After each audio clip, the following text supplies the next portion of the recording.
বিশ্বের বিভিন্ন দেশের প্রেসিডেন্টরা এমন সব গাড়ি বহর নিয়ে ঘুরে যেগুলি থেকে বোঝার উপায় নেই সেগুলি কতটা শক্তিশালী। তারা যে সকল টাকা এইসব গাড়ি বহরের পেছনে খরচ করে থাকেন তা দিয়ে ছোট একটা দেশ ক্রয় করা যাবে। আমেরিকার প্রেসিডেন্ট থেকে শুরু করে উত্তর কোরিয়ার প্রেসিডেন্ট, তাদের গাড়ির সাথে যা যা থাকে তা সাধারণ কোনো মানুষের পক্ষে কল্পনা করাও সম্ভব নয়। প্রিমিয়াম মশলা, কোকো, কাস্টার্ড পাউডার সহ আরও অনেক বেকিং পণ্যের সমাহারে সেরা দিচ্ছে বিশুদ্ধতা ও উৎকর্ষতার নিশ্চয়তা। দেশ জুড়ে সেরা কনজিউমার গুডসের ডিলারশিপ চলছে।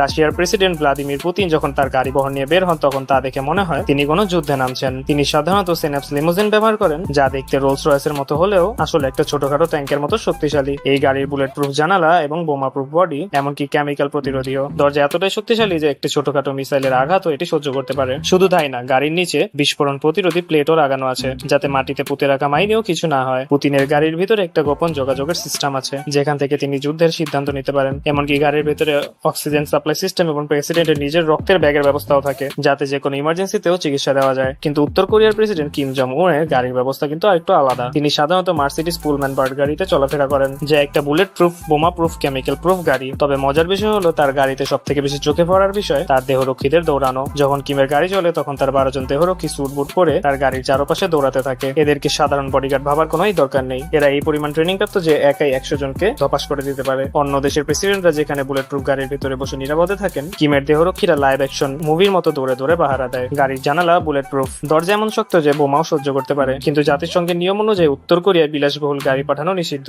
তাহলে প্রশ্ন হলো, এই গাড়িগুলো এলো কোথা থেকে? এই প্রশ্নের উত্তর যদি আপনাদের জানা থাকে অবশ্যই আমাদেরকে কমেন্টে জানাবেন। এদিকে তুরস্কের প্রেসিডেন্টের গাড়ি বহর চোখে তাক লাগিয়ে দেওয়ার মতো। তুরস্কের প্রেসিডেন্ট ব্যবহার করেন মার্সিডিজ S600, যা একটা বুলেট প্রুফ, বোমা প্রুফ, এমনকি স্নাইপার প্রুফ গাড়ি। তার বিশাল গাড়ি বহরে থাকে 30 থেকে 50টি গাড়ি, যার মধ্যে আলাদা একটা গাড়ি থাকে যার মধ্যে অস্ত্র লোড দেওয়া থাকে। আরো থেকে পুলিশের ব্ল্যাক কপসম্যান, অ্যাম্বুলেন্স, আরো কয়েকটা জ্যামার কারও থাকে যা শত্রুদের ড্রোন, রিমোট সিগন্যাল, এমনকি তাদের ফোনও ব্লক করতে পারে। তার গাড়ির দরজা এতটাই শক্তিশালী যে একটি রকেট লঞ্চারও তার কিছুই করতে পারবে না। শুধু তাই নয়, টায়ার পাংচার হয়ে গেলেও গাড়িটি চলতে পারে। সব থেকে অবাক করা বিষয় হলো এই গাড়ির বহরে এক মোবাইল কমান্ড সেন্টার থাকে যেখান থেকে তিনি চাইলে পারমাণবিক বোমাও লঞ্চ করতে পারেন। চীনের প্রেসিডেন্ট ব্যবহার করে নিজের দেশের তৈরি হনচিন 701 লিমোজিন, যা শুধুমাত্র তার জন্যই তৈরি করা হয়েছে। এই গাড়ি সম্পর্কে চীন এতটাই গোপনীয়তা রেখেছে যে এর ভিতরে কি কি আছে অথবা কি কি থাকতে পারে তা কেউই জানে না। তবে এইটুকু জানা যে এটা একটা বুলেট প্রুফ, বোমা প্রুফ এবং কেমিক্যাল প্রুফ একটি গাড়ি। শি জিনপিং এর গাড়ি বহরে থাকে 20 থেকে 30টি গাড়ি। তার নিরাপত্তার দায়িত্বে থাকে 100টারও বেশি সিক্রেট সার্ভিস এজেন্ট, যারা শুধু দেহরক্ষী না, উচ্চ পর্যায়ের সামরিক বাহিনীর সদস্য।